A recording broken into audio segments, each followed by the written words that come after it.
Alessandro, avevamo detto concentrazione, concentrazione, concentrazione, ce n'è voluta proprio tanta però. Sì, ma era, come ti ho detto nell'intervista prima della partita, era l'unica trappola che ci poteva essere stasera. Il primo tempo abbiamo fatto fatica, eravamo sprecisi, frettolosi, il secondo tempo ci siamo messi lì, insomma abbiamo fatto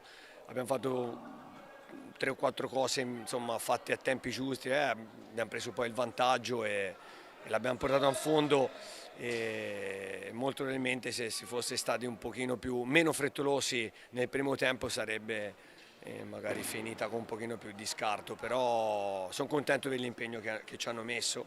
Anche perché abbiamo visto a un certo punto dall'alto si vedeva bene, il Giovinazzo praticamente non giocava e teneva 4 uomini laggiù, insomma è sempre molto difficile, sia da fuori che da dentro.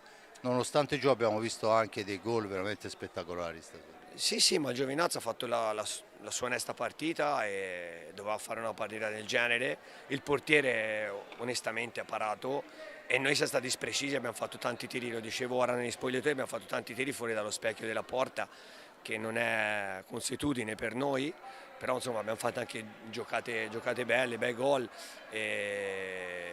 Era 15 giorni che non giocavamo, avevamo perso un pochino anche un po' il ritmo della partita e niente, sono contento e mi sarebbe piaciuto magari prendere un paio di gol meno, però ci vorrà tempo per sistemare un po' tutto.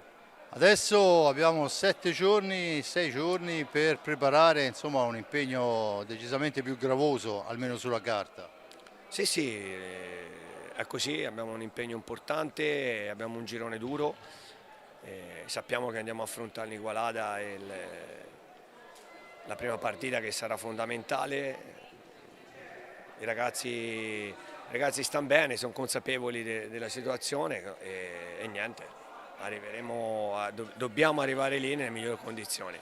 Lavoro, lavoro, lavoro. Un'ultima domanda, abbiamo visto i Pignazar utilizzato poco, a un certo punto con la tuta, qualcosina che forse è meglio risparmiare. Ma sia Galbas che Pinazzara hanno avuto il virus gastrointestinale tutta la settimana. Galbas era in fase di guarigione oggi e Pinazzara era ancora nel piano, aveva la febbre anche oggi, l'ho messo 5 minuti ma chiaramente non se la sentiva, quindi l'abbiamo tenuto a riposo.